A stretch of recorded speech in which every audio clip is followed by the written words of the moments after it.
As-tu la main verte? Alors je vais t'avouer, moi, pas du tout. Je compte même pas le nombre d'orchidées qui ont fini par faner chez moi. Mais il y a quand même un principe de jardinage que je connais, c'est que chaque terre mérite des soins appropriés.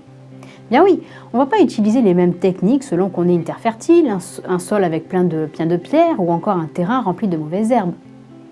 Avant d'espérer voir une jolie fleur éclore, il y a parfois des étapes de préparation préalables à faire. Alors pourquoi je te partage ça aujourd'hui? Tu t'en doutes bien, c'est pas pour te faire un cours de jardinage, mais plutôt pour te partager une réflexion au sujet de la parabole du semeur. On la trouve en Marc 4 dans la Bible. Alors quand je regarde à notre manière de témoigner en tant que chrétien ou encore à nos programmes d'église, je constate que l'essentiel de notre énergie est placé sur le fait de semer dans la bonne terre. Comme si on retenait de la parabole du semeur que seule la bonne terre méritait notre attention et qu'on avait développé finalement une approche un petit peu fataliste vis-à-vis des autres terres. Pourtant, le but de cette parabole n'a jamais été de nous appeler à nous cantonner à la seule terre fertile et à délaisser les autres. En fait, le message de la parabole du semeur est de nous encourager à travailler chaque terre en fonction de ses caractéristiques propres, dans le but de les rendre toutes propices à recevoir la semence de l'Évangile.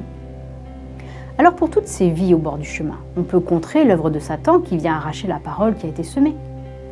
Pour toutes ces personnes qui se trouvent sur un sol rocailleux, on peut marcher à leur côté quand ils traversent les difficultés ou la persécution et redoubler de soins pour les aider à puiser leurs racines plus profondément en Dieu.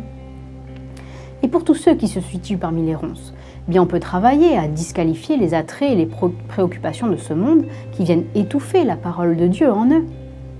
Tu l'auras compris, chaque type de terre attend une action spécifique de notre part. Parce que derrière chaque terre, il y a une vie, un être humain, un homme, une femme qui a besoin de rencontrer son Créateur. Alors je vais t'inviter à te poser la question, pour chaque personne de ton entourage qui ne le connaît pas encore. Sur quel type de terre se situe ton ami?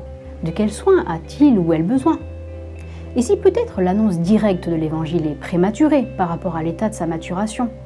Si son sol est inapte à recevoir la semence de la parole parce que trop rocailleux ou envahi de ronces, ne renonce pas à la vie de ton ami. Au contraire, fais preuve de patience, de tact, redouble d'efforts, produis-lui des soins adaptés et réguliers. Bref, mets toute ton énergie à préparer la terre pour que le moment venu, elle puisse recevoir la semence. Et tu pourrais être surpris de voir que la terre aride a été renouvelée, rendue fertile par le travail du Saint-Esprit en toi. Alors, tu es prêt à jardiner ?